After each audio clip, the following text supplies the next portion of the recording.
দর্শক সালাম আলাইকুম। শুরু করছি ইস্পাহানি মির্জাপুর চা মুক্তবাক। সাথে আছি আমি মাহমুদুর রহমান মান্না। আজকের আলোচনার বিষয় প্রধানমন্ত্রীর ভারত সফর, একটা নোট অফ ইন্টারোগেশন রাখছি। আলোচনার জন্য উপস্থিত আছেন ঢাকা বিশ্ববিদ্যালয়ের আন্তর্জাতিক সম্পর্ক বিভাগের অধ্যাপক ও বিশিষ্ট নিরাপত্তা বিশ্লেষক অধ্যাপক ডক্টর এম শাহিদুজ্জামান এবং লেখক, গবেষক, রাজনীতি, ভূরাজনীতি এবং আন্তর্জাতিক সম্পর্ক বিশ্লেষক আলতাফ পারভেজ। আপনাদের দুজনকেই স্বাগত জানাচ্ছি। ডক্টর শাহিদুজ্জামান, আপনাকে দিয়ে শুরু করি। প্রধানমন্ত্রীর ভারত সফর নিয়ে আজকে পররাষ্ট্র মন্ত্রণালয়ের বক্তব্য শুনেছেন নিশ্চয়ই। এরপরে কি ভারত সফর অনুষ্ঠিত হয়ে গেল? না, হওয়ার আর কোনো সম্ভাবনাই আমি দেখি না। আমার ধারণা হচ্ছে যে স্টেটমেন্টটা এত কেয়ারফুলি ওয়ার্ডেড ছিল যে সেখানে যে প্রিকন্ডিশন দেওয়া হয়েছে যে শেখ হাসিনাকে যথাযথভাবে ফেরত দিতে হবে, এটাই হচ্ছে মেইন, যে আমার মনে হয় স্টাম্বলিং ব্লক ভারতের চোখে। ইন্ডিয়ানরা ওদের এক্সটার্নাল অ্যাফেয়ার্স মিনিস্ট্রি সূত্র থেকে এতদিন বলা হচ্ছিল যে একটা এক্স্যাক্ট ডেট ফিক্সড হবে, সম্ভবত 20 থেকে 25 তারিখের ভিতরে। কিন্তু হাসিনাকে ফেরত দিতে হবে, তার মানে বাংলাদেশ গভর্নমেন্টের অবস্থান হচ্ছে that she must be returned extradited. মানে ইফ ইউ রিড, যদি আপনি ইন বিটুইন দ্য লাইন্স দেখেন, তাকে কোনো রকমের বাংলাদেশ গভর্নমেন্ট কমিটমেন্ট করবে না, যথাযথভাবে তাকে হ্যান্ড ওভার করতে হবে। এটা আমি তো মনে করি ব্যক্তিগতভাবে অত্যন্ত একটা সূক্ষ্ম কূটনৈতিক অবস্থান, এবং এখানে এটা যে এই সময় করা হয়েছে খুবই প্রয়োজনীয় ছিল এই অবস্থা। এটা কিছুদিন আগে বললেই আরও বেশি মানুষের আস্থা পেত প্রধানমন্ত্রী। But better late than never. আমি আপনাকে একটু করবো, আপনি সে পড়েছেন, তারপরেও আমি জানি যে এটা আজকে ইম্পর্টেন্ট একটা বিষয় হবে আলোচনার জন্যে। সেই জন্যে ডেইলি স্টার যে বাংলা নিউজটা করেছে, আমি সেটা পড়ে শোনাই আপনাকে এবার দর্শকদের পড়ে শোনাচ্ছি। প্রধানমন্ত্রী তারেক রহমানের ভারত সফরের আগে একটি অনুকূল পরিবেশ সৃষ্টির প্রত্যাশা করছে বাংলাদেশ। আজ রোববার পররাষ্ট্র মন্ত্রণালয়ে আয়োজিত এক ব্রিফিংয়ে কথা বলেন মুখপাত্র AKM শহীদুল করিম। তিনি বলেন, প্রধানমন্ত্রী তারেক রহমানের সফরের সম্ভাবনার বিষয়ে বাংলাদেশ ও ভারত গত কয়েক সপ্তাহ ধরে যোগাযোগ রক্ষা করেছে। তবে গণঅভ্যুত্থানে ক্ষমতাচ্যুত সাবেক প্রধানমন্ত্রী শেখ হাসিনা গত 5 আগস্ট ভারতে গণমাধ্যমে কথা বলার ফলে এই প্রক্রিয়াটি ক্ষতিগ্রস্ত হয়েছে। মুখপাত্র বলেন, আমরা এই বিষয়ে আমাদের অবস্থান স্পষ্ট করেছি। আমাদের অভিমত হলো এই সফরের জন্য উপযুক্ত পরিবেশ তৈরি করা প্রয়োজন। তিনি বলেন, এই লক্ষ্যে আমরা ভারতীয় কর্তৃপক্ষকে শেখ হাসিনা এবং অন্যান্য পলাতক অপরাধীদের দ্রুত হস্তান্তরের অনুরোধ জানিয়েছি। বাংলাদেশ চুক্তি অনুযায়ী ইনকিলাব মঞ্চের মুখপাত্র শরীফ ওসমান হাদির অভিযুক্ত খুনিদের হস্তান্তরের জন্য ভারতের প্রতি অনুরোধ জানিয়েছে। মুখপাত্র বলেন, সার্বভৌমত্ব, সমতা, জাতীয় মর্যাদা, একে অপরের অভ্যন্তরীণ বিষয়ে হস্তক্ষেপ না করা এবং পারস্পরিক সুবিধার ভিত্তিতে প্রতিবেশী বিভিন্ন দেশসহ অন্যান্য দেশের সঙ্গে দ্বিপক্ষীয় সম্পর্কের উন্নয়নে আমরা আমাদের ব্যালেন্স ফার্স্ট, ভারসাম্য রক্ষা, ব্যালেন্সের কথা বলছে, নীতি অনুসরণ করে যাব। Daily star. এক্স্যাক্টলি। আমার তো মনে হয় কূটনৈতিক ভাষায় এটা হচ্ছে অত্যন্ত একটা আন্তরিকতার সাথে একটা নেগেটিভ অবস্থান নেয়া। কেননা যদি আপনার ধরেন শেখ হাসিনাকে যেভাবে ফেরত দেওয়া চায় ভারত বিশ্বাস করে, তাহলে কিন্তু ওয়ার্ডিংটা অন্যরকম হতো।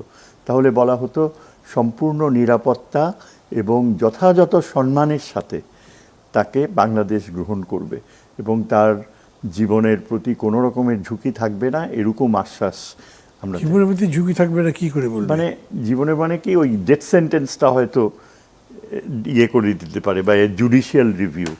কিন্তু যেভাবে ওয়ার্ডিংটা হয়েছে সেটা হচ্ছে হস্তান্তর করা, একদম প্লেন অ্যান্ড সিম্পল হস্তান্তর। তার মানে এখানে কোনো রকমের ভারতীয় পূর্ব শর্ত আরোপ করা সম্ভব না। এখন ইন্ডিয়ান পজিশনটা হচ্ছে, আমি আজকে যা শুনলাম যে ভারত কোনোভাবেই এই ধরনের পরিস্থিতিতে হাসিনাকে হস্তান্তর করবে না, এবং তারা বলছে যে এখন এটা জুডিশিয়ারি ডিসাইড করবে, ইন্ডিয়ান হাইকোর্ট বা সুপ্রিম কোর্টে ডিসাইড করা হবে। সেটাও কিন্তু আরেকটা বড় স্টাম্বলিং ব্লক। সুতরাং আমরা ধরে নিতে পারি যে মানে সত্যিকারের অর্থ কি, যে কোনো সম্ভাবনাই নেই প্রধানমন্ত্রীর ভারতে যাওয়ার, অন্তত যতদিন। এবং এই ব্যাপারে আমার মনে হয় চীন একটা গুরুত্বপূর্ণ অবস্থান নিয়েছে। চীন এর পক্ষে নয়। বাংলাদেশে এখন আমার মনে হয় তাকে যথেষ্ট সাবধান করে দিয়েছে এই কর্নেল ওলি। এবং একটা নির্ভরযোগ্য সূত্রে জানতে পারলাম যে কর্নেল ওলির সাবধান বাণীটাকে তিনি খুব সিরিয়াসলি নিয়েছে প্রধানমন্ত্রী। এখন ভারতীয় মিডিয়া কিন্তু এরকম একটা প্রচার চালাচ্ছিল।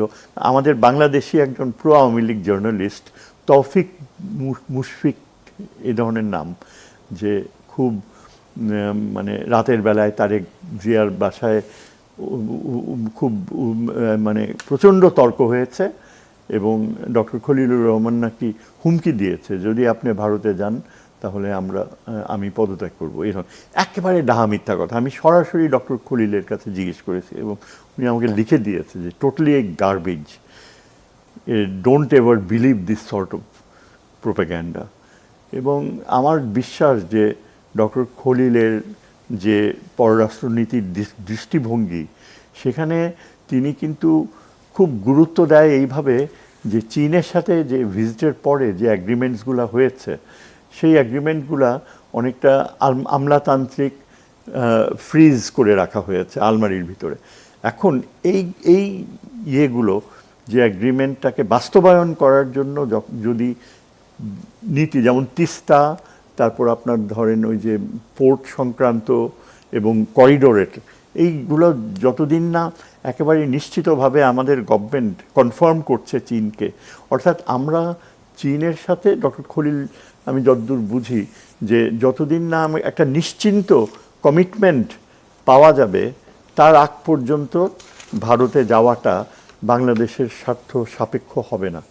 এখানে ভারতের সর্বোচ্চ স্বার্থ রয়েছে প্রধানমন্ত্রীকে নেয়া, কিন্তু ফরেন পলিসি সম্পর্কে যে মৌলিক কিছু কিছু প্রিন্সিপালস রয়েছে, সেখানে একটা প্রিন্সিপাল হচ্ছে যে এটাকে যে বলা হয় যে সিচুয়েশনাল টাইমিং, এবং সিচুয়েশনাল টাইমিংটা এখন একদমই আমাদের ফেভারে না ভারতে যাওয়া।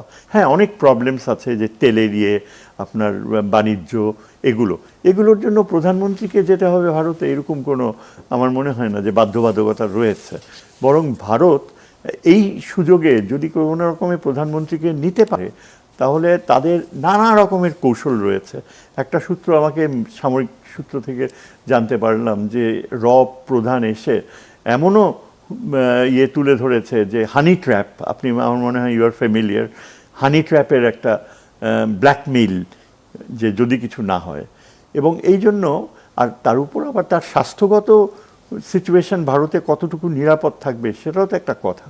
তো আমাদের যদি মনে করি, আমি ডক্টর খলিলের চিন্তাধারা যতদূর মনে করি, যে যতক্ষণ না চীনের সাথে আমরা একেবারে এক্সিকিউট করার মতো পজিশনে যাই, যে এখন ইট ইজ কমিটেড, তিস্তার ব্যাপারেও চীনকে সর্বাত্মকভাবে আমরা অ্যাগ্রি করছি। আমরা অনেক দূরে চলে যাচ্ছি, এটা দিয়ে আমরা আসবো। আচ্ছা, তিস্তা বাজায় চীনের উপরে জনাব আলতাফ পারভেজ, শুনলেন তো ওনার কথা। আমি আরেকটা জিনিস আপনাকে মানে আবারও দর্শকদের উদ্দেশ্যেও পড়ে শোনাচ্ছি। তারেক রহমানের সরকার শুরু থেকে ভারতে থাকা শেখ হাসিনার বক্তব্য, বিবৃতি দেওয়া সহ রাজনৈতিক কর্মকাণ্ড বন্ধ রাখা এবং শেখ হাসিনাকে দেশে ফেরত পাঠানোর ব্যাপারে বিভিন্ন সময় দিল্লিকে অনুরোধ জানানোর পর সরকারের দিক থেকে বলা হচ্ছিল। ভারতের পক্ষ থেকে বারবারই বলা হয়েছে শেখ হাসিনার প্রত্যর্পণ প্রশ্নে বাংলাদেশের অনুরোধ খতিয়ে দেখছে তারা। এদিকে ভারতের যে কথাটা উনি বললেন, এক শীর্ষস্থানীয় কর্মকর্তা রামপ্রকাশ টাকরার শর্তে দেশটির শীর্ষ সংবাদ মাধ্যম ইন্ডিয়ান এক্সপ্রেসকে বলেন, প্রত্যর্পণের সিদ্ধান্ত শেষ পর্যন্ত আমাদের আদালতই নেবে। এটি কোনো রাজনৈতিক বা কূটনৈতিক সিদ্ধান্ত হবে না। আর আদালতের প্রক্রিয়ায় যেটি প্রতিষ্ঠিত করতে হবে তা হলো যে অপরাধগুলো করার অভিযোগ আনা হয়েছে সেগুলো ভারতের আইনে অপরাধ হিসেবে শ্রেণীভুক্ত কি না? ধন্যবাদ। আসলে আমি প্রথমে আমাদের পররাষ্ট্র মন্ত্রণালয়ের ব্রিফিং থেকে শুরু করি। আজকে যে ব্রিফিংটা হয়েছে এইটা দিয়ে এইটা প্রমাণিত হয় না বা এমন ইঙ্গিত পাওয়া যায় না যে বাংলাদেশের প্রধানমন্ত্রী ভারত যাবেন না। এখানে বলা হচ্ছে যে সম্পর্কে একটা ক্ষত আছে, একটা অনুকূল পরিবেশ তৈরি করতে হবে, সেক্ষেত্রে ভারতের দায়িত্ব আছে। দেখুন, অনুকূল পরিবেশ না থাকলেই তো সফর বিনিময় করতে হয়, সেটাকে অনুকূল করতে হয়। পৃথিবীর সকল দেশের ভিতরই, সীমান্তবর্তী দেশের ভিতরই সবসময় পরিবেশ অনুকূল থাকে না। দেখুন, চীনের সাথে ভারতের কিছুদিন আগেও যুদ্ধ হয়েছে, এর আগেও যুদ্ধ হয়েছে। এই যুদ্ধের মধ্যে গত অর্থ বছরে ওরা $153 বিলিয়ন ব্যবসা করেছে। তার মধ্যে ভারত $133 বিলিয়ন পণ্য এনেছে। তার মানে তারা এমন নয় যে অরুণাচল সহ নানা বিষয়ে, লাদাখ বিষয়ে সমস্ত কিছু মীমাংসা করেছে। মীমাংসা হয় না, এর ভিতরেই এগিয়ে যেতে হয়। দুনিয়ার কূটনীতির এখন এটাই নিয়ম। আমি আরও উদাহরণ দিতে পারি। দেখুন, আমাদের ইতিহাসই আছে। জিয়াউর রহমান, এই যে এখন গঙ্গা চুক্তি নিয়ে কথা হচ্ছে, পানি নিয়ে, এই চুক্তিটা তো হয়েছিল জিয়াউর রহমান সাহেবের আমলে। তখন দুটো যুদ্ধ হচ্ছিল রীতিমতো বাংলাদেশ ভারতে। একটা হলো কাদের সিদ্দিকী সাহেবের বাহিনীর সাথে ময়মনসিংহ সীমান্তে, আরেকটা হলো পার্বত্য চট্টগ্রামে। একদিকে ভারত এটা হেল্প করছিল বাংলাদেশের এক পক্ষকে, আবার বাংলাদেশ নাগা সহ নানা ধরনের হেল্প করছিল। ওর ভিতরেই জিয়াউর রহমান সাহেব সফর করে পানি চুক্তি করে এসেছিলেন। তার মানে কি, সমস্যা থাকে এবং সমস্যার ভিতর দিয়ে এগিয়ে যেয়ে মানে রাষ্ট্রনায়করা সমাধান করেন, এবং ওই সময় তিনি সার্কের মতো ফোরামও গঠন করেছিলেন। এই যে ইরান এবং যুক্তরাষ্ট্র যুদ্ধ হচ্ছে, এর মধ্যেও আলোচনা হচ্ছে। ফলে বাস্তবতা হলো বাংলাদেশের সাথে ভারতের অনেকগুলো দ্বিপাক্ষিক সমস্যা আছে। আমাদের বিশেষ করে সমস্যাগুলোর ভুক্তভোগী বাংলাদেশ। তাতে জ্বালানি একটা উপকার মানে প্রয়োজনীয়তার ব্যাপার তৈরি হয়েছে পুরনো সমস্যাগুলোর সাথে। ফলে এখন এই সমস্যাগুলো ভারতেরও বাংলাদেশের সাথে সম্পর্ক উন্নয়নের বাস্তবতা প্রয়োজনীয়তা রয়েছে। এর তো একটাই বিকল্প, সেটা হলো সংলাপ, আলোচনা। ফলে এখানে আমি বলবো যে পররাষ্ট্র মন্ত্রণালয়ের ব্রিফিং থেকে একটা ইঙ্গিত আছে যে একটা বাংলাদেশের নীতি নির্ধারকদের ভিতর একটা টানাপোড়েন আছে, এবং বাংলাদেশ ভারতের অনেকগুলো পদক্ষেপে ক্ষুব্ধ। তার মধ্যে শেখ হাসিনার বিষয় আছে। বাংলাদেশ দুটো পয়েন্ট বলেছে, শেখ হাসিনার ফেরতের বিষয় এবং ওসমান হাদির খুনের দায়ে অভিযুক্ত যিনি, তাকে ফেরতের বিষয়। এইটা দুটো কারণে হতে পারে বাংলাদেশের এই অবস্থান, আমরা অনুমান করতে পারি। শুধু এক হলো ইন্টারনাল জনমতকে বলা যে সরকার এইসব বিষয়ে কনসার্ন ভেরি মাচ, সরকার সিরিয়াস এইসব বিষয়ে। আরেকটা হলো ভারতের সাথেও দর কষাকষি করা যে এইসব বিষয়ে আমাদের ওই দিক থেকে একটা পজিটিভ পদক্ষেপ প্রয়োজন। সরকারের দিক থেকে তো এটা রাজনৈতিক কারণে এটা একটা, আমি বলবো এরকম পদক্ষেপ নিতেই পারে, কিন্তু এই ব্রিফিং কোনোভাবেই ইঙ্গিত দেয় না যে সরকার যাচ্ছে না। এতে হয়তো যারা না যাওয়ায় উৎসাহ পেতেন তাদের জন্য এটা হয়তো উৎসাহব্যঞ্জক হতে পারে, কিন্তু আমার মনে হয় যে বাস্তবতা যা, বাংলাদেশের এখন বাংলাদেশের প্রধানমন্ত্রীর ভারতে যাওয়া, দ্বিপাক্ষিক যে জটিল বিষয়গুলো আছে, অমীমাংস বিষয়গুলো, সেগুলো নিয়ে আলোচনায় এগিয়ে যাওয়া প্রয়োজন। না হলে এই মুহূর্তে না গেলে যে বিষয়গুলো হবে, বিশেষ করে সম্পর্কটা আরও খারাপ হবে। এক্ষেত্রে তাৎক্ষণিকভাবে বাংলাদেশ ক্ষতিগ্রস্ত হবে। বিশেষ করে গঙ্গা চুক্তির বিষয়টা আমরা পিছিয়ে যাব, পুশিন সমস্যাটা আরও বেড়ে যেতে পারে, এবং শেখ হাসিনার প্রত্যাবর্তনের বিষয় তাকে ফিরে পাওয়া, ফিরে আসা, তাকে ফিরে চাওয়ার যে দাবি রয়েছে বাংলাদেশের, সেইটাও জটিল হতে পারে। আমার দিক থেকে এইটাই বলার আছে। এবং আমি এখানে শুধু একটা জিনিস বুঝতে চাই, দেখুন সমস্যা থাকার পরেও যে এগিয়ে যেতে হয়, চীন তো আমাদেরকে 1975 সাল পর্যন্ত স্বীকৃতি দেয়নি, কিন্তু এখন আমাদের খুবই ভালো বন্ধু এবং প্রয়োজনীয় বন্ধু, এবং আমাদের প্রায় সব দলই মনে করে চীনের সাথে সম্পর্ক উন্নয়ন জরুরি। তার মানে ওইটার পরেও আমরা এই যে এগিয়ে যাওয়ার দৃষ্টিভঙ্গি, এটা খুব জরুরি। আমরা বিগত সময়ে যখন রোহিঙ্গা ইস্যুকে আমরা অত্যধিক গুরুত্ব দেওয়ার কারণে বর্মার সাথে গত 9 বছর আমরা কোনো দ্বিপাক্ষিক সম্পর্ক এগিয়ে নিতে পারিনি। বহু কিছু আছে, অথচ এই সময় বর্মার সাথে আশেপাশের সব দেশ নানা বিষয়ে সহযোগিতার সম্পর্ক করে নিচ্ছে। আমাদের দেশে আমরা আধুনিক কূটনীতির ওই দিকটাকে গুরুত্ব দিচ্ছি না, যেখানে সমস্যা থাকার পরেও আলোচনা এগিয়ে যায় এবং নানা কিছু উইন উইন ভিত্তিতে সমাধান হয়। চীন ভারত নিজেরা কিন্তু তাই করছে, ফলে আমাদেরও ওই মডেলে যাওয়া উচিত এখন। আপনার কি মনে হয় ভারত যখন ত্রিবেদী এলেন আমাদের প্রধানমন্ত্রীর সঙ্গে দেখা করলেন, তখন তো বললেন যে দুই দেশের প্রধানমন্ত্রী যদি কথা বলেন তাহলে অনেক সমস্যার সমাধান ইজি হয়ে যাবে, এরকম একটা ধারণা সংবাদ মাধ্যমে প্রচারিত হয়েছিল, মানুষের মধ্যেও ধারণা গেড়ে বসছিল যে ভারত খুবই আগ্রহী যাতে সফরটা হয়। এর মধ্যে ইন্টারেস্টিং বিষয় হলো, ধরেন যে কথা ফরেন মিনিস্ট্রি বলছে যে বিশেষ করে 5 আগস্টে প্রধানমন্ত্রী সেখানে গিয়ে যে প্রেস ব্রিফিংটা করেছে, সেখানে এটার ফলে পরিস্থিতিটা জটিল হয়েছে। আর আপনার মনে আছে অন্তর্বর্তী সরকারের সময় খোদ ডক্টর ইউনূস দিল্লিতে গিয়ে ওদেরকে বলেছিলেন যে তাকে কথা কম বলতে বলেন, এটা আমাদেরকে ডিস্টার্ব করছে খুব। 5 আগস্টের পর থেকে এই পর্যন্ত শেখ হাসিনার কোনো কথা আমরা শুনিনি। তার চেয়ে ইম্পর্টেন্ট ব্যাপার হচ্ছে 15 আগস্টে, এটা মানে আওয়ামী লীগের জন্য একটা বিরাট দিন, সবাই বুঝতেই পারছে। শেখ মুজিবের সেদিন তিরোধার বা মৃত্যু যেরকম করে বলেন না কেন, সেই দিনে প্রধানমন্ত্রীর কোনো বাণী নেই, আওয়ামী লীগের কোনো কর্মসূচি নেই, দিল্লি থেকে কোনো বক্তব্য নেই। এটার মানে কি যে মানে ইন্ডিয়া চাচ্ছে যে বাংলাদেশের যে সেন্টিমেন্ট ইমোশন আছে সেটাকে একটু চাপা দেওয়া যাক, বা তাদেরকে একটা মানে প্রলেপ দিয়ে একটা শান্ত করা যাক, এরকম কিনা, এবং তারই ম্যানিফেস্টেশন কিনা। হ্যাঁ, এটা হলো কূটনীতি কাজ করছে। দেখুন, ভারতের রাষ্ট্রদূত যখন বাংলাদেশের প্রধানমন্ত্রীর সাথে বৈঠক করলেন, তারপর দিনই উনি দিল্লি ফিরে গেলেন, এবং তারপর থেকেই কিন্তু পরিস্থিতিতে কিছুটা উন্নতি আছে আমি বলবো, যেটা বাংলাদেশের চাওয়ার সাথে মিলে। এবং তারপরই তো বিশেষভাবে বাংলাদেশের প্রধানমন্ত্রীকে আমন্ত্রণ জানানো হয়েছে এবং দুই দেশ একটা আলোচনা করছে। আজকে পররাষ্ট্র মন্ত্রণালয় আমাদের ব্রিফিংয়েও এটা এসেছে যে দু দেশের মধ্যে এই সফর নিয়ে আলোচনা হচ্ছে এবং একটা তারিখ নির্ধারণের চেষ্টা মানে চলছে। আমাদের ফরেন মিনিস্টার এবার প্রথম স্বীকার করলো যে আমরা ওয়ার্কিং অন দ্যাট। তার মানে একটা আলাপ আলোচনার অবস্থা তৈরি হয়েছে ইতিমধ্যে। এটা হলো আসলে ডিপ্লোমেসিকে তো কাজ করতে দিতে হবে, এবং এছাড়া তো কোনো বিকল্প নেই। ডক্টর শাহিদুজ্জামান কিছু বলবেন?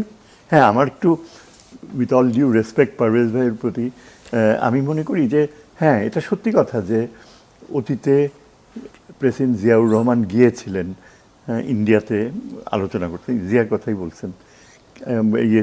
কিন্তু যেটা সবচেয়ে ইম্পর্টেন্ট ডিফারেন্স হচ্ছে, তখন কিন্তু প্রধানমন্ত্রী ছিলেন মোরারজি দেশাই, এবং পরবর্তীতে বাজপেয়ীও আসছেন বিজেপি থেকে। এবং আপনি যদি তাদের অতীত আচরণ ও ভারতীয় পররাষ্ট্র নীতির দিকে ওই সময়টায় তাকিয়ে দেখেন, মোরারজি দেশাই কিন্তু যথেষ্ট রিকনসিলিয়েটরি, ফেয়ার ছিলেন, এবং বোঝা গিয়েছিল যে তারা একটা জেনুইনলি বাংলাদেশের সাথে পানি চুক্তি করতে চায়। তারপর ধরেন এই যে আমাদের সামরিক বাহিনীর যে নীতি, আমরা কিভাবে অস্ত্রায়ন করব, আমাদের যে বিশেষ সম্পর্ক চীনের সাথে, এগুলো নিয়ে কিন্তু তখন ইন্ডিয়ান গভর্নমেন্ট কোনোভাবেই কিন্তু ইন্টারফেয়ার করেনি, বা করার মতো ওদের ইন্টেলিজেন্সের এতখানি অ্যাগ্রেসিভ অ্যাটিটিউড মোটেও ছিল না। আজকে সবচেয়ে বড় পার্থক্যটা হচ্ছে যে এই যে পররাষ্ট্র নীতি যে কন্ডাক্ট করা হচ্ছে ভারতে, সেখানে পুরোপুরি আরএসএসের ব্যাকিং, যেটা ইতিহাসে কখনো আমরা এইভাবে দেখিনি, যে একেবারে সরাসরি অখণ্ড ভারতের কথা বলছে। আজকে এমন একটা বাস্তবতা যে তাদের এই যে অত্যন্ত রেসপেক্টেবল বিশেষজ্ঞ নিরাপত্তা ভারত কর্নাড, যার বয়স প্রায় এখন 85 বছর, ঢাকায়ও এসেছিলেন 80-র দশকে, তিনি সরাসরি একদম বলে বসছে যে রংপুর ডিভিশনটা আমরা হয় কিনে নিব, একটা প্রাইসও দিয়ে দিয়েছে, সেটা না হলে আমাদেরকে ফোর্স ব্যবহার করতে হবে। এবং এই পরিস্থিতিতে তাদের সামরিক প্রস্তুতি যথেষ্ট হয়েছে। এখন আমি বলছি না যে ভারত আক্রমণ করবে বা আমাদের জায়গা নিয়ে নেবে, আধুনিক বিশ্বে এটা সম্ভব না। কিন্তু এই যে এই ধরনের হুমকি একেবারে অফিসিয়াল চ্যানেলস থেকে হয়, এর ফলে কি হয় যে আমাদের একটা ব্রিদিং স্পেস দরকার, যে আমাদের ম্যাক্সিমাইজ করার জন্য জাতীয় স্বার্থ। তখন আমি ভারতে যাব। ভারতের প্রধানমন্ত্রীর যে ম্যাক্সিমাইজেশন অফ ন্যাশনাল ইন্টারেস্ট, যার জন্য তারা একেবারে প্রচণ্ড আবেগ নিয়ে, শক্তি নিয়ে তারা নেমে পড়েছে। এই যে ত্রিবেদী সাহেব আলোচনার পরেই দিল্লিতে দৌড় দেন, তারপর আবার আসেন, এতে বোঝা যায় যে ভারতের একটা অস্বাভাবিক উদ্দেশ্য রয়েছে। এবং এই ফাঁদে পা দেওয়াটা, মানে ধরেন আপনি যদি আমাদের ইন্টেলিজেন্স মেকানিজমের কথা চিন্তা করেন, মার্কিন যুক্তরাষ্ট্রের অবস্থান দেখেন, মার্কিন যুক্তরাষ্ট্র কিন্তু একবারও এই বিষয়ে এনকারেজ করেনি। চীন তো যথারীতি মানা করেছে, এবং পাকিস্তানের ইন্টেলিজেন্স, যেটা বলতে গেলে পৃথিবীতে অত্যন্ত কার্যকর ও নোটোরিয়াস, দুইটা চরিত্রই রয়েছে, তারা একেবারে ক্লিয়ারলি বলেছে যে প্রাইম মিনিস্টারের জীবনের হুমকি থাকতে পারে। এখন ধরেন আপনি এগুলো বিশ্বাস করেন বা না করেন, এটা সম্পূর্ণ আপনার স্বাধীন ইচ্ছা, কিন্তু আমার যেই বক্তব্যটা রয়েছে যে আমাদের জাতীয় স্বার্থের সর্বোচ্চ প্রয়োজনীয়তা থাকলে তখনই এই সময় প্রাইম মিনিস্টার যাবে, কারণ এমন একটা ট্রানজিশনে আমরা যাচ্ছি যেটা অত্যন্ত সেন্সিটিভ। চীনের সাথে আমাদের এগ্রিমেন্টসগুলো করতে হলে চীনের আস্থা বজায় রাখতে হবে, এবং চীন এমন একটা দেশ যে অনেক সময় নেয় আস্থা ইয়ে করতে। আপনি মনে আছে জিয়াউর রহমানের সময়, তার আগে শেখ মুজিব কত চেষ্টা করেছে, রিকগনিশনও দেয় নাই, আর জিয়ার সময়ে যে অনেক পরীক্ষার পরে চীন আমাদের সাথে অস্ত্র ভিত্তিক সম্পর্ক করেছে, উন্নয়নমূলক সম্পর্ক করেছে। আজকে আপনি দেখেন চীন কিন্তু অতীতে কখনো এত আগ্রহী ছিল না বাংলাদেশকে সহযোগিতা করতে, এবং আমাদের জন্য এখন অত্যন্ত গুরুত্বপূর্ণ যেন ওই করিডোরটা হয়ে যায়। কারণ অনেকে মনে করে ইন্টেলিজেন্সের লোকেরা যে একবার যদি চীনকে আমরা আসার মতো সুযোগ করে দেই, শুধু অর্থনৈতিক না, আমাদের সামরিক দিক থেকেও একটা বিশাল নিরাপত্তা অর্জন করা যাবে। এর এক্সাম্পল হচ্ছে দেখেন ইরান থেকে যে রেল লাইন চলে গিয়েছে, এই যে আমেরিকাকে ঠেকাতে পারলো ইরান, তার একটা বড় উৎস হচ্ছে যে চীনের থেকে continuous flow of military technology আসতে পারছে, যার কারণে ইরান একেবারে সর্বাত্মকভাবে আমেরিকাকে বলতে গেলে পরাজয়ের কাছাকাছি নিয়ে গিয়েছে। এখন আমরা তো আর সেই পথে যাব না, কিন্তু আমাদের সাথে যদি চীনের এই যোগাযোগটা থাকে তাহলে এটাই আর্জেন্টলি করতে পারাটা, এটা চীন তখন নিজের স্বার্থেই কিন্তু রোহিঙ্গাদের ব্যাপারটা ডিল। আমরা আলোচনা একটু অন্যদিকে চলে যাবো, তো আমি মনে করি এটা এনকারেজ করা ছাড়া হয়তো আমার উপায় নেই। এটা যেমন আপনি বলছেন যে আপনি মনে করছেন যে গভর্নমেন্ট ডিসাইড করেছে to take road towards China, তো আমেরিকার ব্যাপারটা কী হবে? আমেরিকার সাথে যে এত বাণিজ্য চুক্তি হলো, এবং আরও এই যে এশিয়ার হাইওয়ে কী বলে করিডোর করবার কথা বলা হচ্ছে, কুড বি টু আপনার মানে এই বিষয়ে আপনি এই আলোচনাটা এখনো করতে পারবেন না, বিরতিতে যেতে হবে। যে বিরতির পরে আমি জিজ্ঞেস করবো আপনার কাছে আবার। দর্শক মণ্ডলী, একটা বিরতি দিচ্ছি, ফিরে আসবেন খুবই গুরুত্বপূর্ণ এই আলোচনায় আমাদের সাথে। ভালো থাকেন দর্শক। ফিরে এলাম ইস্পাহানি মির্জাপুর চা বক্তব্যকে। কথা বলছিলাম অধ্যাপক এম শাহিদুজ্জামানের সঙ্গে। আচ্ছা, পররাষ্ট্র মন্ত্রী যে বিবৃতি দিয়েছে সেটার সাথে যাই আমি, অনুকূল পরিবেশ নিশ্চিত করতে পারছে। এই অনুকূল পরিবেশ মানে কী বোঝাতে চাচ্ছে তারা? কি মনে করেন আপনি, বা কী হলে অনুকূল পরিবেশ হতে পারে? কারা এটা ইয়ে করেছে? পররাষ্ট্র মন্ত্রণালয় বলেছেন যে একটা অনুকূল পরিবেশ করা হোক। হ্যাঁ হ্যাঁ হ্যাঁ। সেই অনুকূল পরিবেশটা কি? এই অনুকূল পরিবেশটা হচ্ছে সবচেয়ে এফেক্টিভ ডিপ্লোম্যাটিক ল্যাঙ্গুয়েজ আমি মনে করি। অনুকূল পরিবেশ হচ্ছে যে বাংলাদেশ যেভাবে চায় যে হাসিনাকে বিনা শর্তে হস্তান্তর করা হোক, এটা যে প্লেনে দিয়ে তাকে ভিআইপি ট্রিটমেন্টে পাঠাবে মোটেও তা না। যেটা আমার মনে হয় একটা ক্রিমিনাল যাকে ডেথ সেন্টেন্স দেওয়া হয়েছে, তাকে বর্ডারে ইন্ডিয়ান বিএসএফ হ্যান্ডওভার করে দেবে বিজিবিকে, বিজিবি তাকে যথাযথ নিরাপত্তা ব্যবস্থার মাধ্যমে পুলিশ এসকর্ট দিয়ে ঢাকায় নিয়ে আসবে। এই হচ্ছে বাংলাদেশের আইনগত অবস্থান, এবং এর বেশি কিন্তু বাংলাদেশ একটা শব্দ বাংলাদেশ খুব ক্লিয়ারলি বলেছে। কি ক্লিয়ারলি বলেছে যে উনি এখানে এসে সারেন্ডার করার কোনো সুযোগ নাই, ওনার ইয়ে করতে হবে। এক্স্যাক্টলি, এখানে মানে আইনের সারেন্ডার করতে হবে তাকে। অ্যাটর্নি জেনারেল কিন্তু বলেছে যে আইনগত প্রক্রিয়া তাকে মেনে চলতে হবে, এবং সরাসরি বলেনি। কিন্তু এখন পর্যন্ত বাংলাদেশের অফিসিয়াল অবস্থান হচ্ছে যে তাকে, if she is a death sentence case, she can be place, তাকে কন্ডেমড সেলেও রাখা হবে অন্য যে কোনো ক্রিমিনালের মতো। এবং এটা আমার কাছে মনে হয় যে আমি আন্তরিকভাবে বিশ্বাস করি যে এই মহিলা এত মানুষ হত্যা করেছে, এবং শুধু তাই না, আপনার টেলিফোন কনভারসেশনস রয়েছে। শেষে যাওয়ার আগে তিনি সরাসরি ভারতীয় সামরিক বাহিনীকে আসার আমন্ত্রণ জানিয়েছে। 2013-14 সালে, মানে আপনি হয়তো নিশ্চয়ই অবগত রয়েছেন যে তখন ভারতীয় বাহিনী বাংলাদেশে প্রবেশ করেছিল। তার মানে দেখেন, একটা মানুষ যে যদি মনে করে, এবং তার সমর্থক গোষ্ঠী, আমি তো মনে করি যে দেখেন, এই যে জাপানে ফ্যাসিজম অত্যন্ত পপুলার ছিল এবং জার্মানিতেও পপুলার সাপোর্ট ছিল, কিন্তু তাই বলে তো আর সেখানে অ্যালাউ করেনি ফ্যাসিস্ট পার্টিদেরকে। জাপানের সাথে আমেরিকার প্রচণ্ড সেটা নিশ্চয়ই করবে না, সেটা নিশ্চয়ই করবে না। তবে বাংলাদেশের বেলায় আমার মনে হয় এই যে হাসিনা, এটা তো সরকারের মন্ত্রী, ওই যে তথ্যমন্ত্রী নিজেই বলেছে যে এটা আওয়ামী লীগ কোনো সরকার ছিল না, মাফিয়া ছিল একটা।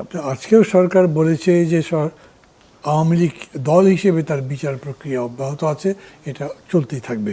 এনিওয়ে, আমি আবার একটু যারা আলতাফ পারভেজের কাছে আসি। ডাক্তার এম শহীদুজ্জামানের বক্তব্য তো আপনি শুনলেন, আর পুরো অবস্থাও আপনি জানেন। কি মনে করেন, কীরকম পরিবেশ হলে যাওয়া যেতে পারে বা কেন যাওয়া যাবে না? না দেখুন, একদম সুসম্পর্ক সব কিছু স্মুথ হচ্ছে এরকম হলে তো আর সফরেরই প্রয়োজন নেই। আমি বলবো দেখুন, আমাদের পররাষ্ট্র নীতিতে আমাদের জনগণের ইচ্ছারও একটা প্রতিফলন থাকা উচিত। গণ অভ্যুত্থানের একটা সাধারণ যৌথ ইচ্ছা হলো পররাষ্ট্র নীতির ক্ষেত্রে যে কোনো দিকে হেলে না পড়া। আজকে আমাদের চীন বা যুক্তরাষ্ট্র কোনো দিকে হেলে পড়ার সুযোগ নেই। আমাদের একটা ভারসাম্যপূর্ণ পররাষ্ট্র নীতি লাগবে। সেখানে যুক্তরাষ্ট্র, চীন, ভারত সব দেশে আমাদের স্বার্থ রয়েছে এবং সবার সাথেই আমাদের সম্পর্ক এগিয়ে নিতে হবে। এখানে বারবার জিয়াউর রহমান সাহেবের কথা এসেছে। দেখুন, জিয়াউর রহমান সাহেবের আমলে চীনের সাথে আমাদের সুসম্পর্ক হয়, এটা আমরা জানি। সেই আমলেই উনি ভারতের সাথে পানি চুক্তি করতে পেরেছিলেন এবং ময়মনসিংহ অঞ্চলের সীমান্ত সমস্যার সমাধান করেছিলেন। তো তার মানে কি, জিয়াউর রহমান সাহেবের ওই পররাষ্ট্রনীতি থেকেও তো আমরা ওই শিক্ষাই পাই যে একই সাথে গুরুত্বপূর্ণ সকল দেশের সাথে সংলাপ এগিয়ে নিতে হবে, কূটনীতি এগিয়ে নিতে হবে, নিজেদের স্বার্থ আদায় করতে হবে। আমাদের এই যখন এই আলোচনা হচ্ছে, আমি শুরুতেও চীন ভারতের উদাহরণ দিয়েছি, আমি আবার বলতে চাই অরুণাচল নিয়ে এই মাসেও চীন এবং ভারত উভয়ে পাল্টাপাল্টি মানচিত্র প্রকাশ করেছে এবং অরুণাচলের ২৭টি জায়গা ভারত একরকম নাম রেখেছে, চীন আরেক রকম নাম নিয়েছে। অথচ এই মাসেই ৬ই আগস্ট চীন ভারত বাণিজ্য সম্পর্ক এগিয়ে নেওয়ার জন্য বৈঠক করেছে। এইটাই হলো এই যুগের, আমি বলবো মডেল আর কি, এই যুগের স্টাইল পরস্পরের জাতীয় স্বার্থ আদায়ের জন্য। বাংলাদেশের এবং ভারতের মধ্যে এই মুহূর্তে যেই সমস্যাগুলো রয়েছে সেগুলো কিন্তু অনেকে ফুলিয়ে ফাঁপিয়ে অনেক বড় করে তুলে ধরেন। এগুলো এমন জটিল সমস্যা নয় যে উভয় দেশের রাষ্ট্রপ্রধানরা দেখা হলে সমাধান হবে না। আমাদের মধ্যে একটা পানি চুক্তি রয়েছে, এটা শুধু নবায়নের প্রয়োজন। সীমান্তে আমরা পৌষিনের শিকার হই, এটা বন্ধ করা প্রয়োজন। সীমান্তে মানুষ মারা যায়, এটা বন্ধ করা প্রয়োজন। আমাদের জ্বালানি সহযোগিতা প্রয়োজন, এটা আমরা নতুন যুক্ত করতে পারি। ভারতের দিক থেকে আমাদের কাছে চাওয়া কী হতে পারে আমরা অনুমান করতে পারি। তাদের সিকিউরিটি কনসার্নকে সম্মান জানানো, এতে বাংলাদেশের তো হারানোর কিছু নেই। তার মানে উভয় দেশের মধ্যে সম্পর্ক যেগুলা বিবাদমান, যেগুলো আমরা মনে করছি অনেক বিশাল সমস্যা, আমি বলবো ভারতীয় রাষ্ট্রদূত যেটা বলেছেন আমি এটা গুরুত্বপূর্ণ মনে করি। উনি তো একজন রাজনীতিবিদ, উনি ঠিকই বলেছেন যে রাষ্ট্রপ্রধানরা বসলে এগুলা বড় সমস্যা না, এগুলা থেকে অনেক কিছু পাওয়া সম্ভব। আর আমার তো মনে হয় বাংলাদেশের যে বর্তমান সরকার, তার পিছনে বিপুল জনসমর্থন আছে।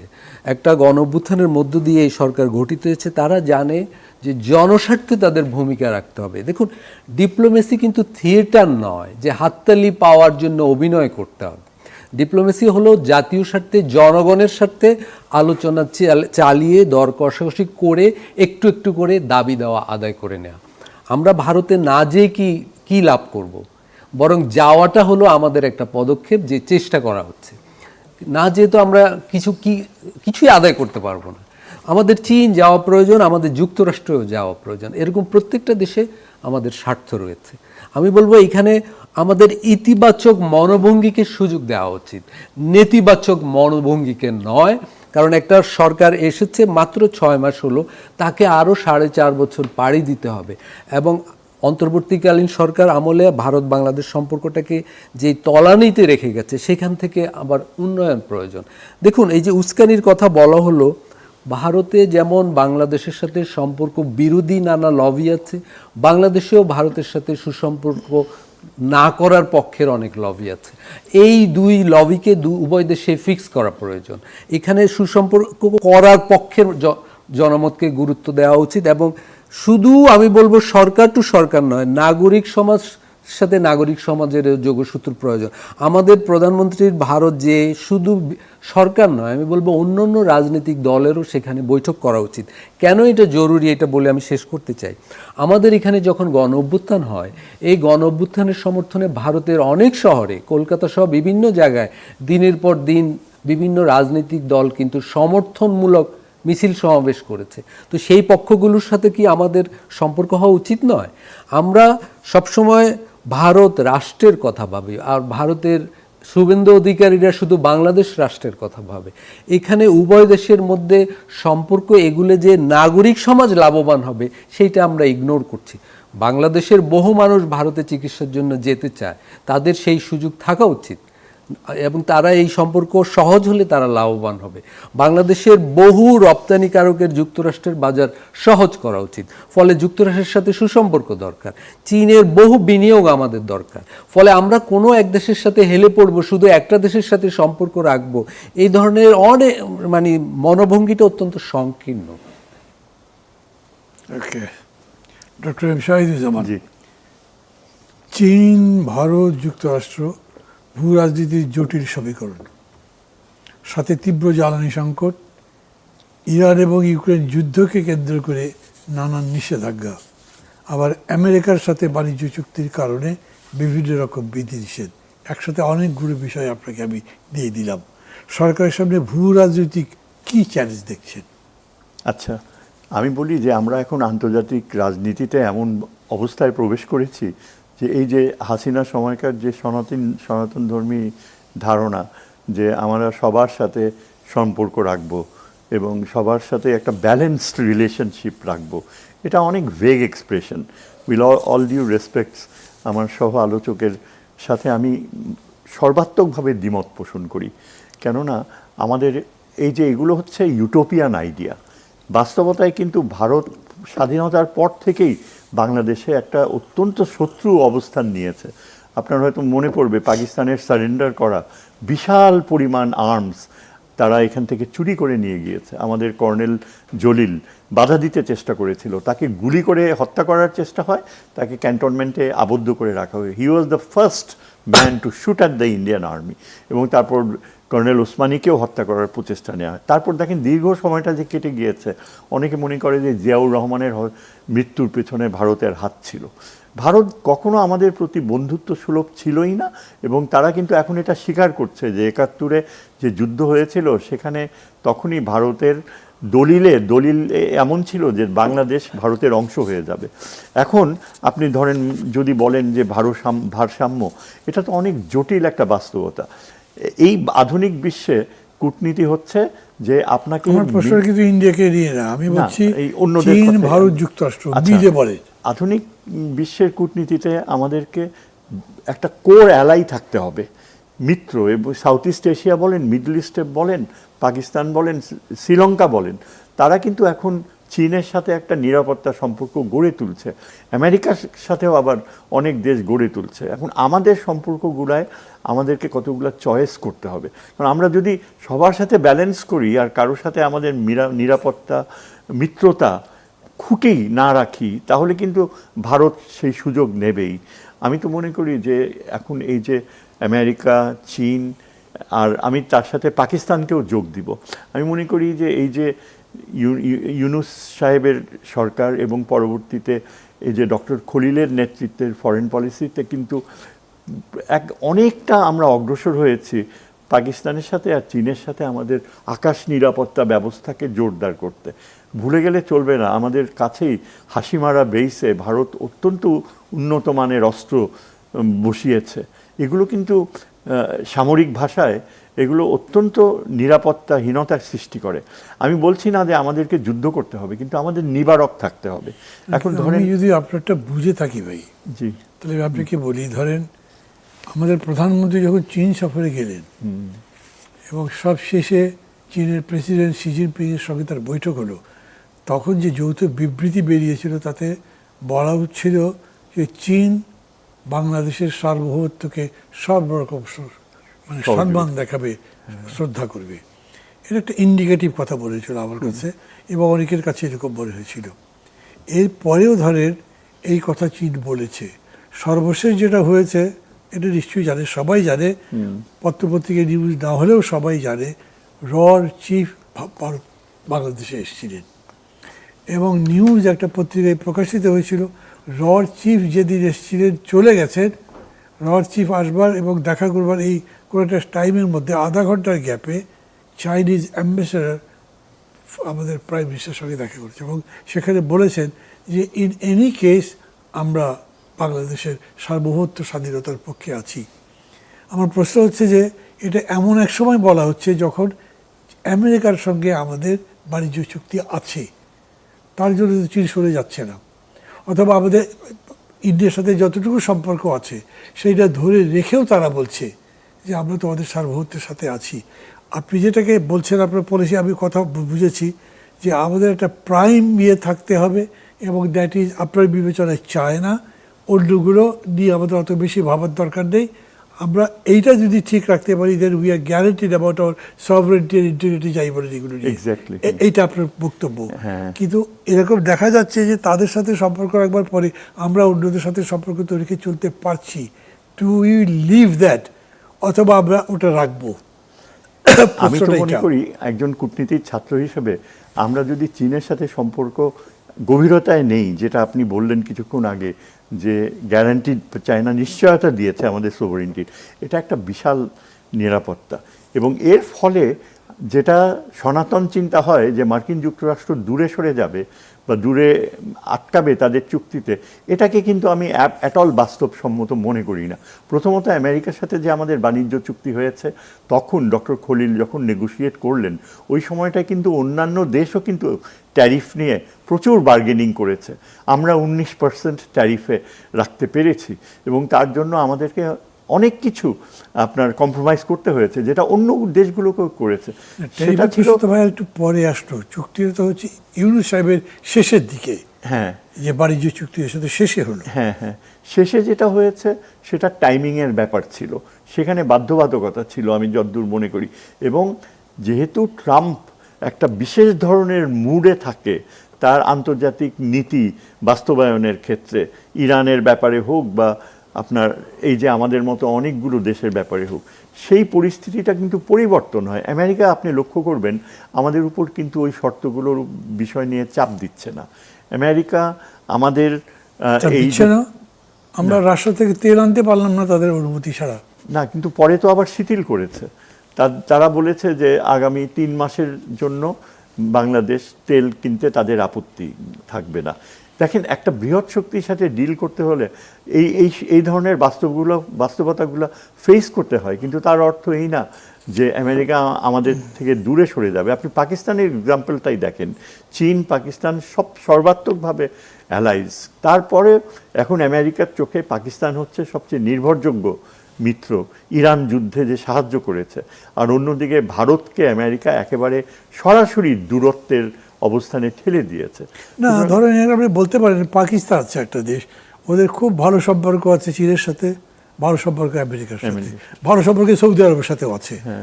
তো আমরা তো সেই পজিশনে নাই, আমরা এখনো পর্যন্ত আমেরিকাকে জি হুজুর করে চলছি। That is the reality.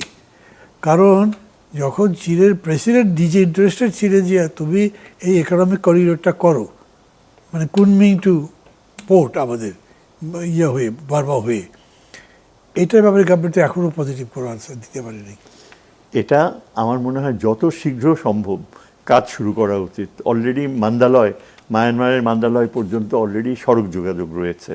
Mandalay থেকে কক্সবাজার এটা জাস্ট হয়তো 6 মাস লাগবে। এবং আমেরিকানরা এই ব্যাপারে কোনো আপত্তি তুলে নেই। ভারতীয় প্রোপাগ্যান্ডা হচ্ছে যে আমেরিকাকে সাথে মিলে এটা ঠেকাবে। আমেরিকার কাছে জি হুজুর অনেক ভালো, ভারতের কৃতদাস হয়ে থাকাচ্ছে। একটা জিনিস আমাদের মেনে নিতে হবে, যতখানি আমরা আশাবাদী হতে চাই যে ভারতের সাথে একটা স্বাভাবিক সম্পর্ক সম্ভব হবে, সেটা ভারতের নিরাপত্তা ধারণা হচ্ছে যে বাংলাদেশের সাথে তখনই তারা বন্ধুত্ব করবে যদি বাংলাদেশ পাকিস্তান আর চীনের সাথে নিরাপত্তা সহযোগিতা পরিহার করে। ভারত এখনও সেই মাইন্ডসেটে আসে নাই ও আসবেও না যে হাসিনার পররাষ্ট্রনীতির ধারাবাহিকতা বাংলাদেশে চলতে পারে না। আমাদের কিন্তু আমার যদি আমি বুঝে থাকি আপনাদের দুজনের মধ্যে পার্থক্য হচ্ছে খানিকটা হয়তো আমি যারা আলতাফ পারভেজের সঙ্গে চিন্তার দিক থেকে যাচ্ছি, সেটা হচ্ছে যে মানে আমেরিকার সঙ্গে আমাদের এটাতে কোনো সমস্যা নেই, ওয়েদার আমরা ইন্ডিয়ার সঙ্গে কোনো স্টেপ ফরওয়ার্ড নেব নাকি নেব না। আপনি বোধহয় বলতে চাইছেন না কোনো নিয়ে লাভই নাই, ওতে কোনো লাভ হবে না, তো নেব কেন? আর আমরা বলছি বা আমি বলছি যে আপনাকে ধরেন যে ইন্ডিয়ার সঙ্গে আমি যদি এক্সারসাইজটা করি আমার প্রথম কথা হলো লস নেই, দ্বিতীয় কথা হচ্ছে এই যে চেষ্টাটা করলাম কিছু হলে তো হতেও পারে, বিকজ তাদেরও তো ইস্যু আছে, তাদের তো আপনার সিকিউরিটির ইস্যু আছে না। সেভেন সিস্টার তো দে উইল বি লুজিং যদি তারা they make enemy with the Bangladeshis and China, তো কীভাবে তারা সেভেন সিস্টার রাখবে? আমেরিকা তো কিছু করতে পারবে না সেখানে। তো ওই কারণে আমাদের স্টেক আছে, আমরা কথা বলতে পারি, আমাদেরও তাদের সাথে স্বার্থ আছে, তাদেরও আমাদের কাছে স্বার্থ আছে। এইটা এক্সারসাইজটা করা কি না করা এই কথা। আপনার স্পিরিটের সাথে একদম আমি একমত।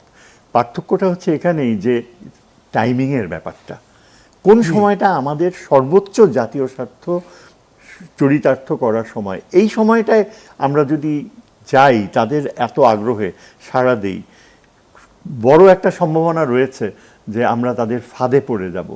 এবং সেই ফাঁদটা কিন্তু ভারতের মতো এত মানে এক্সপেরিয়েন্স আর কোনো দেশ নেই, প্রচন্ড। এবং বুঝতে পারছি না ফাঁদটা হচ্ছে এই যে চায়নার সাথে আমাদের যে নিরাপত্তা সহযোগিতা, সেটা প্রধানমন্ত্রীকে একেবারে স্যাবোটাজ করে দেবে। কারণ ভারতের প্রিকন্ডিশনই হচ্ছে যে আমরা যা যা চাই ভারত রাজি হয়ে যাবে, এই ধরনের একটা তারা ক্যারট প্রমোট করে। কিন্তু তাদের উদ্দেশ্য বলেনি, তারা তো উল্টা কথা বলছে বরঞ্চ না, হাইকোর্ট দেখাচ্ছে। আমি ভারতের কিন্তু প্রোপাগ্যান্ডা মেশিনারি পৃথিবীতে অন্যতম মিথ্যাচারিতার দিক থেকে যদি আপনি চিন্তা করেন। এবং সেখানে থ্যাংক ইউ। আমি আবার একটু যারা আলতাফ পারভেজের কাছ থেকে ঘুরে আসি, মানে সব কথাই তো শুনতে হবে, আপনাকে শুনছি। যারা আলতাফ পারভেজ কিছু বলবেন? জি, আমি একটা জিনিস শুধু বলতে চাই শুরুতে, যে মানে আমি আপনাকে এরকম করে বলি যে প্রশ্ন আমি ওনাকে করেছিলাম, আবার একটু পড়ে শোনাই। চীন, ভারত, যুক্তরাষ্ট্র ভূ রাজনীতির জটিল সমীকরণ, মনে আছে আপনি? জি জি জি।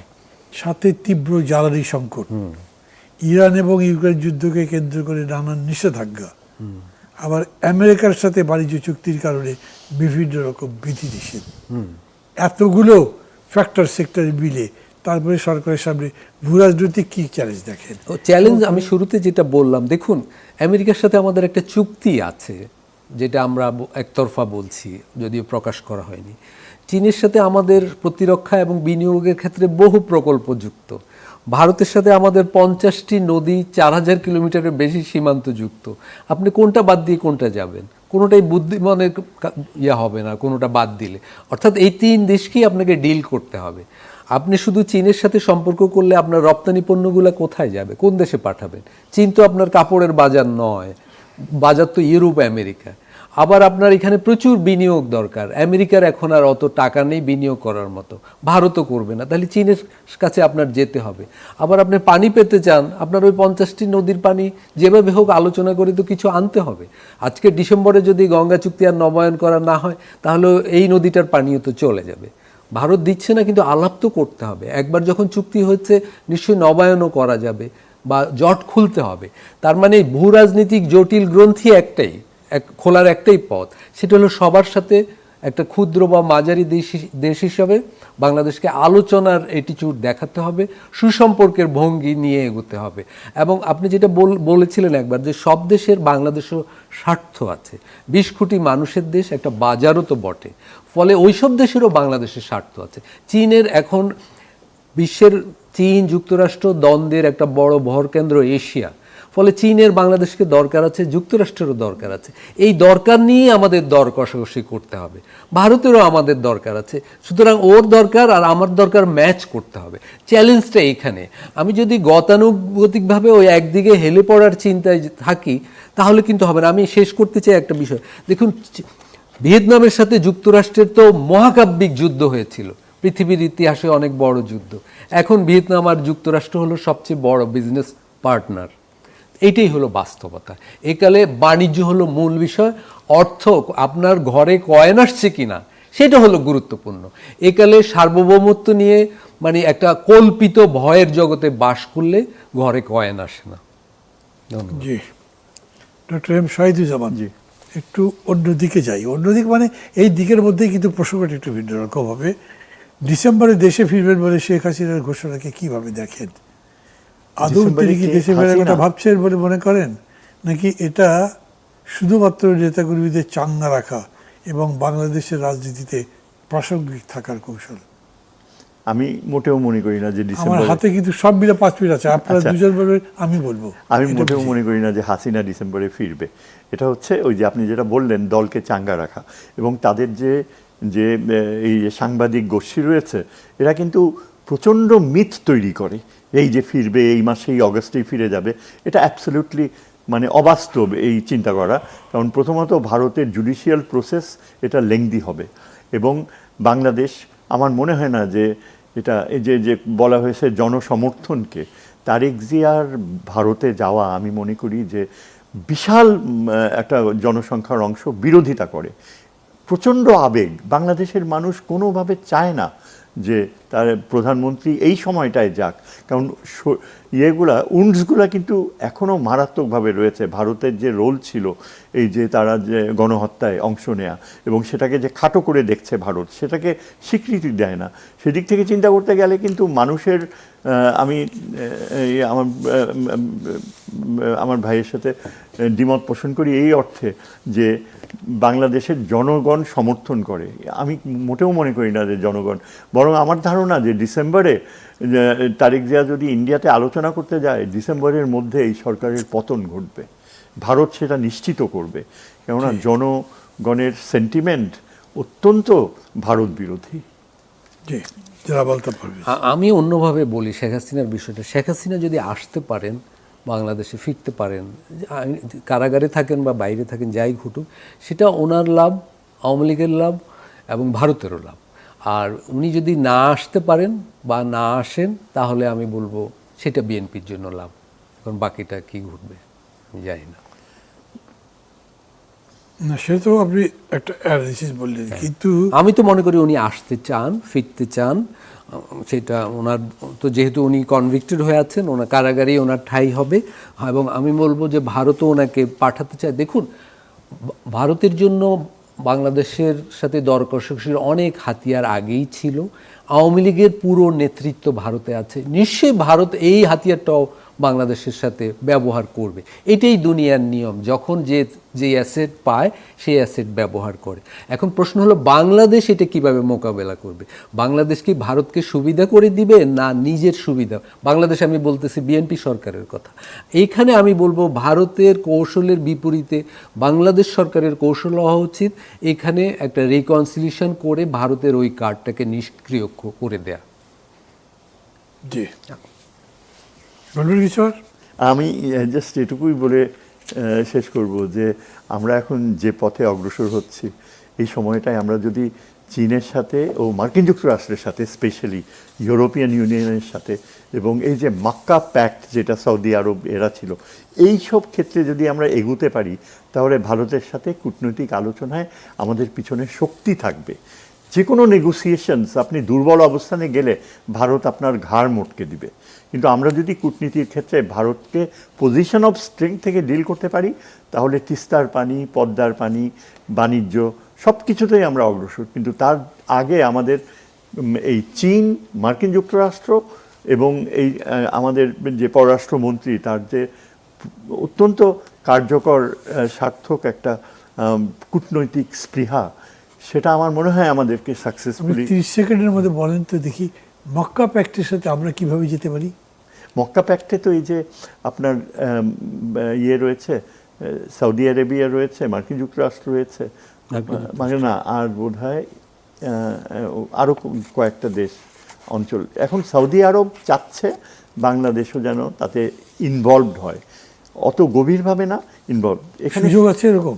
হ্যাঁ, মক্কা প্যাক্টে হ্যাঁ হ্যাঁ, যে বাংলাদেশ যেন তাতে যোগ দেয়, মানে প্যাক্টে যোগ দেওয়ার। প্যাক্টে যোগ দেয়া, এটা ভারত তার অবস্থান হচ্ছে যে কোনো রকমই ভারত প্রস্তাব দিয়েছে এখানে যে আপনারা মক্কা প্যাক্টে না যোগ দিয়ে ভারত ইসরায়েলের যে কোলিশন নিরাপত্তা সেখানে যোগ দেন। এখন আপনি চিন্তা করেন যে এটা কতখানি সুইসাইডাল হবে। আর আমাদের জনগণ, সৌদি আরবে আমাদের বিশাল একটা জনশক্তি রয়েছে। সৌদি আরবে শোনা যাচ্ছে যে প্রিন্স সুলতান আগামী মাসে হয়তো বাংলাদেশ আসবে।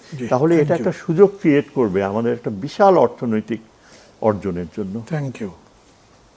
আপনাদের দুজনকে ধন্যবাদ জানাচ্ছি আমাদের অনুষ্ঠানে যোগ দেওয়ার জন্য। দর্শক, অনুষ্ঠান শেষ করব। শুনলেন তো সবই, বেশ জটিল বিষয়। কোনটা যে কখন ঠিক সেটা সেই সময়ই বলে দেয়। আর যারা স্টেটসম্যান তারা আগে থাকতে বোঝেন, সেই অনুযায়ী করেন, সত্যটা বোঝা যায় পরে। আমি তো স্টেটসম্যান নই, আর এখানে স্টেটসম্যানশিপ করতেও আসিনি। যারা এসে তাদের মধ্যে কেউ আছেন পণ্ডিত লোক, আমি আবার অত বড় পণ্ডিত লোকও নই। কিন্তু তারপরে একটা কথা ঠিক, যে নিজেদের স্বার্থটা তো আগে দেখতেই হবে, বাংলাদেশের স্বার্থটা বুঝতে হবে, এবং সেই স্বার্থটা কোনভাবে সবচেয়ে বেশি করে আদায় করা যায় সেটা করতে পারতে হবে। খুব সোজা কথা নয়, কিন্তু বোঝাটাও অনেক জ্ঞানের বা অভিজ্ঞতার প্রয়োজন রাখে। আবার একইভাবে সেটাকে বাস্তবায়ন করার জন্য যে যোগ্যতার দরকার, সেই যোগ্যতাটা পরীক্ষিত নয়। সরকারটা মাত্র 6 মাসের, এই 6 মাসের মধ্যেই সরকার এত বড় বিষয় সিদ্ধান্ত নিতে পারবেন কতখানি, যে নতুন একটা ক্যাবিনেট, অনেকে আছেন নতুন পার্লামেন্টে আসছেন, 17 বছর তো কোনো খবরই ছিল না, তারা কতখানি পারবেন সবগুলো বিবেচনা করতে হবে। কিন্তু এও তো ঠিক, আপনি যখন পরিস্থিতির সামনে পড়েছেন তখন বলতে পারবেন আমার অভিজ্ঞতা নেই, পরিস্থিতি অপেক্ষা করো, আমি বুঝে নিই তারপরে সিদ্ধান্ত করব। আমাদেরকে এখনই সিদ্ধান্ত করতে হবে। এই মুহূর্তে ভারত যাওয়ার সিদ্ধান্ত প্রধানমন্ত্রী করবেন আমি জানি না। পররাষ্ট্র মন্ত্রণালয় যেরকম করে বলেছে তাতে ইতিও নয় নাতিও নয়, পরিস্থিতিটা বরঞ্চ তারা অবজার্ভ করবে। আমার মনে হয় এই প্রেক্ষিতে ভারত কি বলে সেটা দেখবে, তারপরে তার মধ্যে থেকে যদি ইতিবাচক কিছু পাওয়া যায় তারা সেটাই খুঁজবে। কোনোভাবেই পররাষ্ট্র মন্ত্রণালয়ের এই বক্তব্য এই দরজা বন্ধ করেছে সেরকম মনে হচ্ছে না আমার কাছে। আমার ভুল হতে পারে, কিন্তু ভবিষ্যৎ সেটা বলবে। আর সেরকম দরজা যদি আবার খোলে, শাহিদুজ্জামান ভাইকে আমি আবার এই টক শোতে আনতে পারি কি না পারি জানি না, কিন্তু ব্যক্তিগতভাবে হয়তো কথা বলবো, তখনও কি উনি যেতে না করবেন? যদি এরকম হয়, আমাদের পরিবেশ অনুকূল মনে হয়, মানুষের সেন্টিমেন্ট থাকতেই পারে, ডিপ্লোমেসি মানুষের সেন্টিমেন্ট দিয়ে কিন্তু যাচাই হবে না। ওটা নিশ্চিতভাবেই নিজেদের লাভ ক্ষতি হিসাব করেই আমাদের করতে হবে। লাভটা যখন হবে তখন জনগণের সেন্টিমেন্টকে আমরা প্রলেপ দিতে পারবো, বোঝাতে পারবো, তাদেরকে আমাদের পক্ষে অর্জন করতে পারবো। দেখা যাক কি হয়। ভালো থাকবে সবাই এবং ভালো কিছুর জন্য অপেক্ষা করতে থাকবেন। খোদা হাফেজ।